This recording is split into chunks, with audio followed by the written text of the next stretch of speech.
চট্টগ্রাম কক্সবাজার রেলপথে আগামী 1 ফেব্রুয়ারি থেকে চলাচল করবে 2 জোড়া নতুন ট্রেন। এর মধ্যে একটি প্রবাল এক্সপ্রেস, অপরটি সৈকত এক্সপ্রেস। সোমবার দুপুরে এ তথ্য জানিয়েছে রেলওয়ে পূর্বাঞ্চলের বিভাগীয় ব্যবস্থাপক এবিএম কামরুজ্জামান।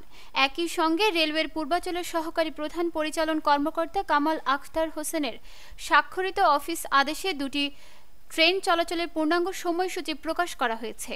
প্রতিটি ট্রেনে 743টি আসন থাকবে এবং 16টি কোচ নিয়ে ট্রেনগুলো চলাচল করবে।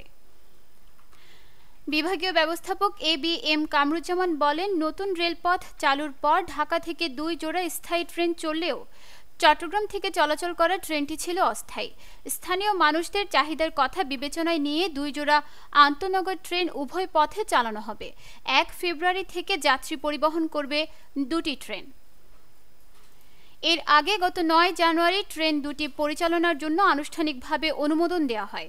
রেলপথ মন্ত্রণালয়ের উপসচিব কামরুল হাসান স্বাক্ষরিত অনুমোদনের চিঠিতে বলা হয়, বাংলাদেশ রেলওয়ের বিদ্যমান জনবল দিয়ে এই রুটে নতুন 2 জোড়া ট্রেন চালাতে হবে। বাংলাদেশ রেলওয়ে ট্রেনের ক্যাটারিং সার্ভিসে নিয়োগ ও ব্যবস্থাপনা নীতিমালা 2020 এর আলোকে রেলওয়ের মার্কেটিং শাখাকে চট্টগ্রাম কক্সবাজার চট্টগ্রাম রুটে ক্যাটারিং সেবা দিতে অনুমতি দেওয়া হলো। তবে দ্রুত সময়ের মধ্যে দরপত্রের মাধ্যমে ক্যাটারিং সেবা পরিচালনার জন্য প্রয়োজনীয় ব্যবস্থা গ্রহণ ও ট্রেনগুলো দ্রুত চালু করতে নির্দেশনা দেওয়া হলো। সময়সূচি: অফিস আদেশ অনুযায়ী সৈকত এক্সপ্রেস প্রতিদিন ভোর 6টা 15 চট্টগ্রাম থেকে ছাড়বে এবং সকাল 9টা 55 কক্সবাজার পৌঁছাবে।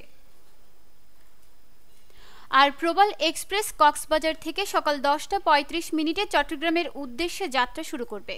চট্টগ্রামে পৌঁছানোর পর প্রবাল এক্সপ্রেস আবার 3টা 10 চট্টগ্রাম থেকে ছাড়বে এবং সন্ধ্যা 7টায় কক্সবাজার পৌঁছাবে। সৈকত এক্সপ্রেস কক্সবাজার থেকে সন্ধ্যা 8টা 15 রওনা দিয়ে রাত 11টা 50 চট্টগ্রাম পৌঁছাবে। তবে সোমবার সাপ্তাহিক বন্ধের জন্য ট্রেন চলাচল বন্ধ থাকবে। বিভাগীয় ব্যবস্থাপক এবিএম কামরুজ্জামান বলেন, সৈকত এক্সপ্রেস ও প্রবাল এক্সপ্রেস আগামী 1 ফেব্রুয়ারি থেকে যাত্রী পরিবহন করবে। চলাচলের 10 দিন আগে থেকে ট্রেন দুটির টিকিট বিক্রি করা হবে। কক্সবাজার রুটে টিকিটের ব্যাপক চাহিদা আছে। 2টি ট্রেন চালু হলে যাত্রীদের দুর্ভোগ কমে যাবে। নিউজ ডেস্ক, দৈনিক পূর্বকোণ।